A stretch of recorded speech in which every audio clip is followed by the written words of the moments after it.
Hello, YSU trustees. Thank you for your time today. My name is Bergen Giordani. I'm presenting on behalf of Group 1 from the MBA 6931 program, along with my colleagues. It's a pleasure for us to present today how Youngstown State University can sustain continuous improvements in the quality of the education offered to its students. Today, we're also going to identify emerging trends in the digital technologies. One of our recommendations is that Youngstown State University students will benefit financially from a campus-wide transition to digital textbooks.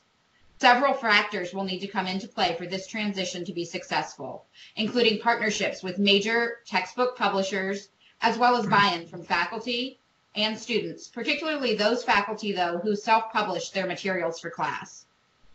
We did some investigation and as well as a student survey. The student survey was conducted and more than half of the students polled said that their grades had suffered as a result of not purchasing a textbook due to the high cost. Think about that. Students' grades are suffering because they can't afford to purchase the textbooks that they need for class. Currently, digital textbooks are about 50 to 75% less retail cost than printed textbooks. We also looked at market trends, and online education or distance learning is becoming increasingly popular, and the shift to digital is only natural that it's going to lend itself to the learning tools as well. We did some financial analysis, and on average, students spend about $325 per year, they spend about $650 per year and could save $325 per year from switching to digital. Think about that on a student budget, saving $325 per year just on a simple switch. Digital publishing will also allow the author of the material to make more money per download than a printed material. So this is a win-win for both the students and the faculty. I'm going to let you guys think about those numbers for a minute, and I'm going to throw it over to my colleague, Michael Barker, who's going to talk a little bit further about what we found out. Mike? Very good. Thank you, Bergen. So this report will consider the advisability of implementing and standardizing the use of digital textbooks at Youngstown State University. It evaluates the advantages and disadvantages of doing so, describes possible negative implications of the change, and it estimates the cost savings that students will realize associated with the change. The Youngstown State University Student Government Association gathered information for this report from the following sources. First and foremost, feedback and insight from several members of the Student Government Association. Secondly, extensive phone interviews were conducted, polling a variety of students, ranging from first-year freshmen to those completing advanced degrees. All of these sources gave us a solid foundation on which to make a recommendation. We also based our recommendation on consideration of market trends, convenience and cost savings to be realized by students, and personnel implications to the university. Above all, there is a need for change. In a time of continuous advancement in technology, it's important for Youngstown State University to maintain its relevance to an evolving student population by implementing current digital standards. In the current digital world, tremendous resources are available to us with the click of a mouse or swipe of a cell phone. Students have voiced their concern that Youngstown State University should embrace this new technology landscape and work toward providing access to digital textbooks and class materials. Digital textbooks are not only something that students want, but it's something that will soon be expected. Due to advancement in technology, distance learning is more and more popular than ever, and experts predict that this trend will continue. Recent data made available by Babson Survey Research Group indicates that about a third of all college students will take one online class, and that 1 in 7 students take online classes exclusively. With an increasing student base utilizing distance learning and online programs, it seems intuitive that digital textbooks and class materials be made available by the university to marry with the digital class format. Utilizing digital textbooks will add significant convenience to students by making class materials immediately available in a format easily accessible on their computer, tablet, or cell phone. Additional convenience will be realized with the portability of the digital material on the student's device of choice, rather than in a bulky stack of heavy textbooks. Digital textbooks will save students considerable time in completing their work, as they are easily searchable, providing near instant access to keywords and phrases within the text. Students will have the availability of significant cost savings should they transition to renting or purchasing digital textbooks in lieu of traditional hard copies. For many students, the cost of tuition alone is difficult to manage, and the added expense of books and supplies can make a bad financial situation even worse. There are many factors that contribute to the overall cost of a college education. Books are among the highest costs outside of tuition itself.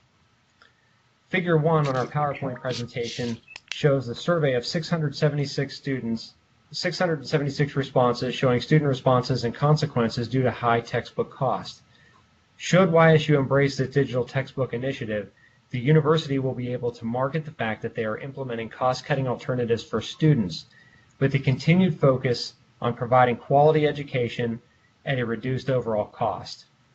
In order to fully implement this digital textbook standard, the university will need to initiate a competitive bidding process among various publishers and textbook providers in order to pass on the greatest savings to the students. Now I'll turn it over to Ken McBride, who will discuss the costs of this proposal. Ken? Thank you, Michael. Transitioning to offer digital textbooks can save students hundreds of dollars over the course of a year. It also allows instructors who create their own material to avoid publishing costs. These approximate cost savings are explained later. For students, the average cost for a college student will spend is $655 per year on printed textbooks. This can be significantly reduced by offering digital textbooks to students, as the price does not need to cover raw materials for a physical edition. In our PowerPoint figure 2, it shows the cost comparison of different options students have for course material. For instance, a brand new book will cost 100% of the retail value. Students have the option to purchase used books, and those range from 60 to 75% of the full retail. Now, some argue that you could buy the book and sell it back. That'll still roughly get you to 50 to 60% of the full retail, and that depends largely on the buyback price, and at times there's no buyback value for that edition after the course is over.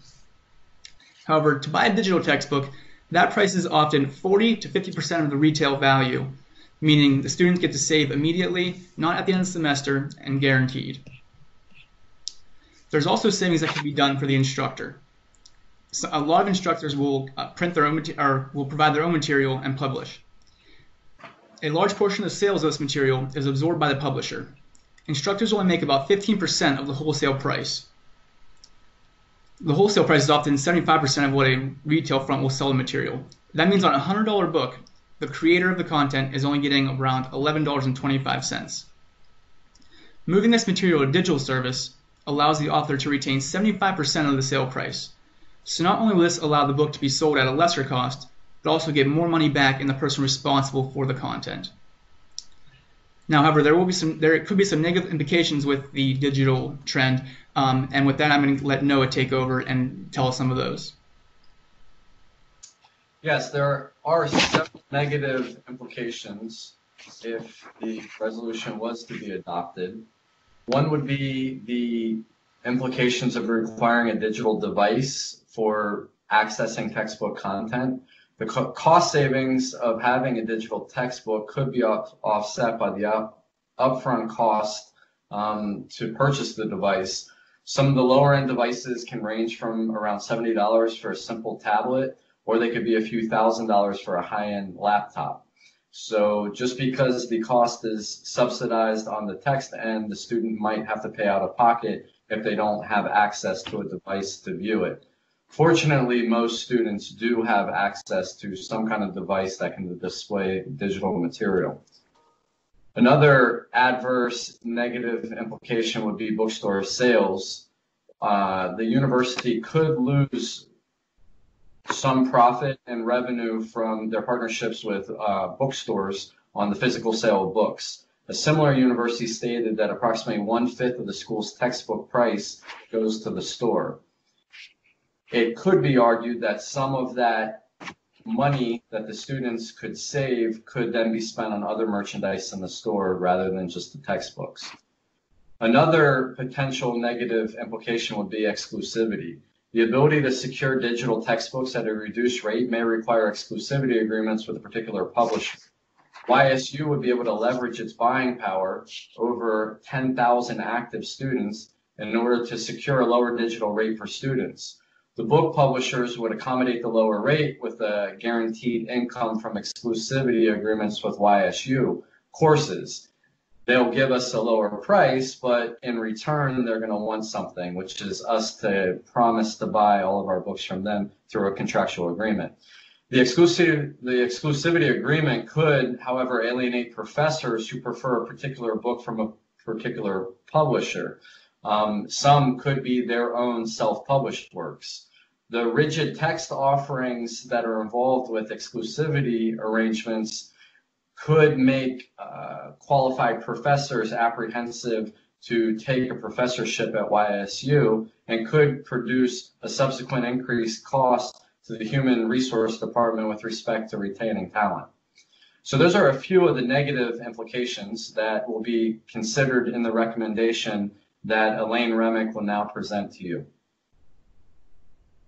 Okay, as a result of our research, we have devised several suggestions to make this solution feasible for Youngstown State. As previously mentioned, the university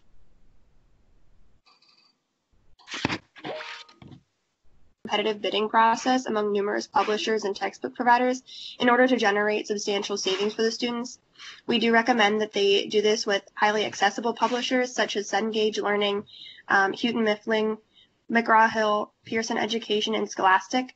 Since these are the powerhouses in the industry, they will likely have the greatest variety of textbooks to choose from. It is also recommended that partnerships with companies such as Amazon, Barnes & Noble, Chegg, and VitalSource are formed because they are the most popular providers of e-textbooks.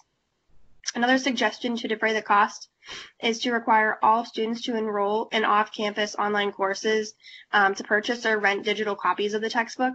This will provide the necessary research on how well the students and professors adapt to this transition, as well as providing the necessary feedback on what, if any, changes need to be made for future semesters. In addition, the university should advertise heavily that they are implementing cost-cutting alternatives while continuing to provide a quality college education and reducing overall costs. Also, as our generation makes efforts to be more environmentally conscious, the resulting decrease in paper use will likely appeal to those who wish to use less of our natural resources. It is recommended that in accordance with the potential partnerships with Amazon or Barnes & Noble, the university should also market and sell devices which students can access these textbooks, like the Kindle or Nook. And since there is a newly constructed bookstore on campus, they could also easily modify that to become an internet cafe where users can enjoy Wi-Fi, charging stations for their devices, and so on and so forth, so as not to waste the space available after discontinuing hard copy books. And with that, we thank you for your time and hope you will seriously consider the benefits of this proposal.